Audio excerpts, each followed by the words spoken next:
வணக்கம் குழந்தைகளே. நாம் இன்று குரு பரமார்த்தரின் கனவில் வந்த ஒரு கதையைப் பற்றியும் மற்றும் அவரது சீடர்களைப் பற்றியும் பார்ப்போம். கதையின் பெயர் பூதம் காத்த புதையல். ஒரு எழில் சூழ்ந்த அழகிய மலையின் அடிவாரத்தில் பரமார்த்த குருவும் அவரது 4 சீடர்களும் ஒரு ஆசிரமம் அமைத்து அனைவரும் அதில் வாழ்ந்து வந்தனர். அதில் அந்த 4 சீடர்களின் பெயர் மட்டி, மடையன், மூடன், முட்டாள். சீடர்களின் வேலை என்னவென்றால், காலையில் எழுந்து குருவுடன் தோட்டத்திற்குச் சென்று சமையலுக்குத் தேவையான நன்கு விளைந்த காய்கறிகளை பறிப்பதும் பின்னர் பூஜைக்குத் தேவையான பூக்களை பறித்தும் குருவுக்கு உதவி செய்வார்கள். பின்னர் அங்குள்ள தோட்ட வேலையை முடித்தவுடன் அனைவரும் ஒன்று கூடி ஆசிரமத்திற்கு வருவார்கள். அங்கு ஆளுக்கொரு வேலையாக பிரித்துக்கொண்டு அவர்களது அன்றாட வேலைகளை தொடங்குவார்கள். ஒருவன் சமையல் செய்தால் மற்றொருவன் ஆசிரமத்தை சுத்தம் செய்வான். ஒருவன் பூஜைக்கு தேவையான வேலைகளை செய்தால் மற்றொருவன் குருவுக்கு பணிவிடை செய்வான். இப்படியாக அவர்களது நாட்கள் நன்றாக போய்க் கொண்டிருந்தது. ஒரு நாள் இரவு உணவு வேலை முடிந்ததும் பரமார்த்த குருவும் சீடர்களும் படுத்து நன்றாக ஆழ்ந்து தூங்கிக் கொண்டிருந்தார்கள். அப்போது பரமார்த்தர் தூக்கம் வராமல் புரண்டு புரண்டு தூங்கிக் கொண்டிருந்தார். ஆழ்ந்த தூக்கத்தில் இருந்த பரமார்த்தர் முணங்கிக் கொண்டிருந்தார். ஒரு கட்டத்தில் முனங்கல் சத்தம் அதிகமானது. ஆஹா, தங்கம், தங்கம், புதையல், வெள்ளி, வைடூரியம் என்று உளறிக் கொண்டிருந்தார். குரு போட்ட சத்தத்தில் திடுக்கிட்டு எழுந்த சீடர்கள் ஒருவரை ஒருவர் பயத்துடன் பார்த்து கொண்டிருந்தனர். அப்போது என்ன சத்தமாக இருக்கும் என்று எண்ணி அவர்களுக்குள்ளேயே பேசிக்கொண்டு ஒரு முடிவுக்கு வந்தார்கள். குருவை எழுப்பலாமா வேண்டாமா என்று.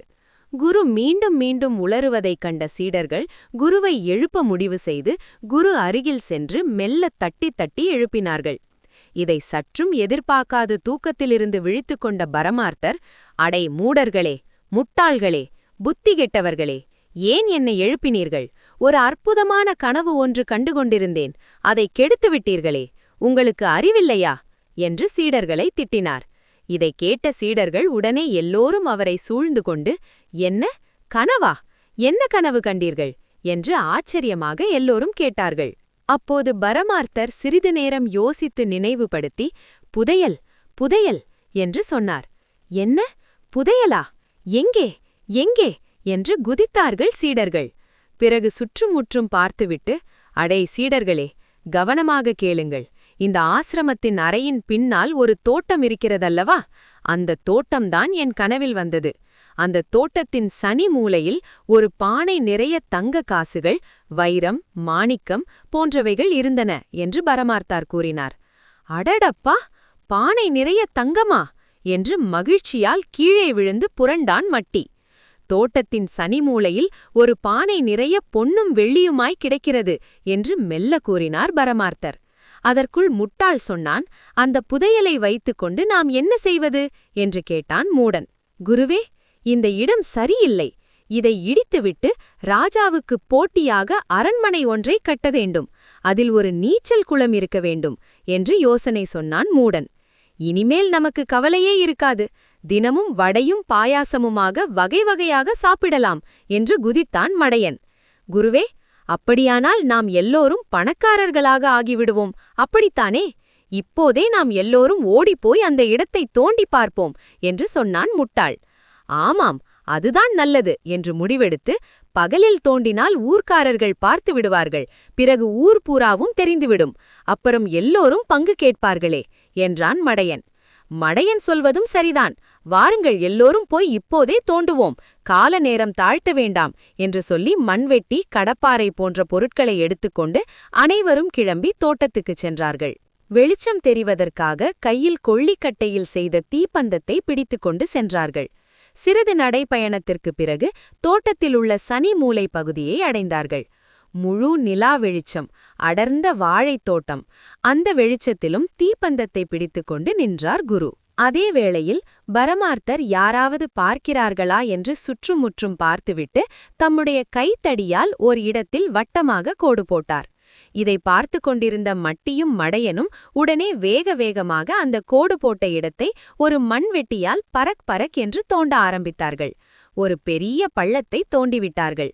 ஆனால் அங்கு ஏதும் கிடைக்கவில்லை. சிறிது நேரமானதும் கை கால்களெல்லாம் வலிக்கிறதே என்று மூச்சு வாங்கி உட்கார்ந்து விட்டனர். குருவே, புதையலை விடக்கூடாது, எப்படியாவது அடைந்தே தீர வேண்டும் என்றபடி மூடனும் மண்டுவும் தொடர்ந்து பள்ளம் பறித்தார்கள். 4 பேரும் மாறி மாறி தோண்டிக் கொண்டே இருந்தபோது திடீரென்று கருப்பு நிறத்தில் ஏதோ ஒன்று தட்டுப்பட்டது. இதைக் கண்ட சீடர்கள், ஆ ஆ, புதையல் புதையல் என்று துள்ளி குதித்தார்கள். மூடனும் மண்டுவும் குதித்தபடி, இன்னும் வேகமாகத் தோண்டு என்றார்கள். பள்ளத்தை வேக வேகமாக தோண்டினான் மட்டி. பள்ளத்தை முழுவதும் தோண்டிய பிறகு ஒரு பழைய காலத்து கருப்பு நிற பானை ஒன்று தெரிந்தது. உடனே பரமார்த்தர் குழிக்குள் இறங்கி அந்த கருப்பு நிற பானைக்குள் கையை விட்டு பார்த்தார். ஏதோ ஒன்று இருப்பது போல் தோன்றியது. ஆஹா, கிடைத்துவிட்டது கிடைத்துவிட்டது என்று எண்ணி சந்தோஷத்தில் பள்ளத்திலிருந்த பானையை தரையின் மேல் பகுதிக்கு எடுத்து வந்து வைத்தார் குரு. அனைவரும் சுற்றும் முற்றும் பார்க்கிறார்கள். யாருமில்லை யாருமில்லை என்று உறுதி செய்து கொண்ட பின்னர் மெல்ல மெல்ல பானையின் அருகில் சென்றார் பரமார்த்தர். எல்லோரும் ஆசையோடு அதை வெளிச்சத்தில் கண்ணிமைக்காமல் பார்த்து கொண்டிருக்கும்போது தூரத்தில் நரி ஊளையிடும் சத்தம் கேட்கிறது. அங்கு இருந்த ஒரு மரத்தின் கிளையில் ஆந்தை உட்கார்ந்து கொண்டு அலறுகிறது. ஊரின் மைய பகுதியில் நாய்கள் அனைத்தும் ஒன்று சேர்ந்து லொல் லொல் என்று குரைக்கிறது.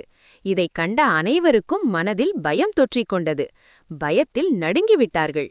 பின்னர் ஒரு வழியாக மனதை சமாதானப்படுத்திக் கொண்டு தைரியத்துடன் பானைக்குள் மீண்டும் கையை விட்டார். அப்போது அவரது கையில் ஏதோ ஒன்று உருண்டையாக தென்பட்டது.